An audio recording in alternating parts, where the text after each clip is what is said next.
My only regret is that I have already helped environmentally indoctrinate my own children, but just like my own parents, I thought this was the way to teach my precious offspring's moral standards. We humans have a big problem as we have allowed our cultures to be permeated with superstition, idolism, paganism, dogma, racialism, corruption, and mystical claptrap. It would seem we are lacking pure intelligence and a true freedom of thought needed to create a truly civilized moral society. The human race has a long way to go to create a utopia. There are those that will block the way for personal greed or through being brainwashed by religion or politics. Perhaps we should all learn to be doubting Thomases, our own person with our own thoughts on any issue. Perhaps we should realize our masters are just as lost as we are. Perhaps. Chapter 2. Man-made religions. Religion has been developed over many centuries. People are introduced to the house of prayer as children and it has become part of everyday life, embedded deep into most cultures across the world.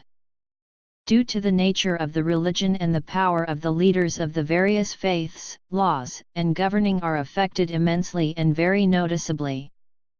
Most of our greatest leaders that have had a religious upbringing ask God for forgiveness or for strength. In certain cases they will obey the rules laid down by the leaders of their faith. The religious leaders often lampoon and criticize politicians for corruption, poverty, and for disobeying religious law. But the religions are actually the cause of many of the world's problems. By priests and religious leaders, thinking that they can forgive people's sins and that God will forgive any sin. It's time that priests and the religious leaders learn to look through the eyes of the God they believe in. Looking through God's eyes, an atheist view. One only needs to know the character of the Christian, Jewish and Muslim God to be able to look through the eyes of God. Ever-caring, all-knowing and very wise. The Christian faith makes it too easy to be forgiven. The Jewish and Muslim faith also allow for God's forgiveness but on a more stricter base. The laundry. God's house of prayer is being treated like a laundry, dirty linen in, clean linen out. Examples. Man walks into house of prayer, he prays to God, please God forgive me, God is listening. Man states, I have committed adultery, please forgive me for my sin. God thinks, this man is asking forgiveness for cheating on his wife.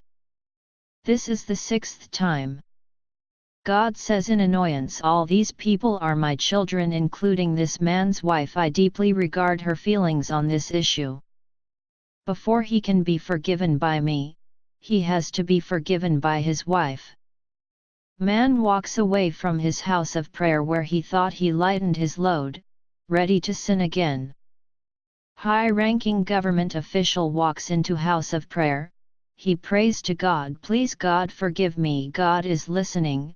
I stole money from the government purse, please forgive me for I am weak, I needed the money to send my children to school. God states to himself, this man keeps on asking forgiveness for many similar things, he has too many people to atone to, it's an helpless situation, I just can't forgive this, he has hurt too many of my children. The official walks away from his house of prayer where he thought he lightened his load, ready to sin many times again.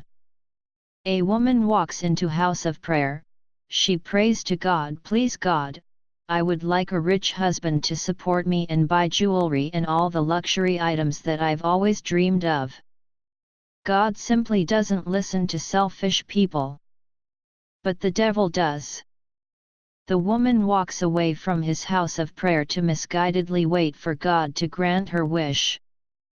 Once you learn to look through the eyes of God, it becomes very simple to work out your God's answers to prayers.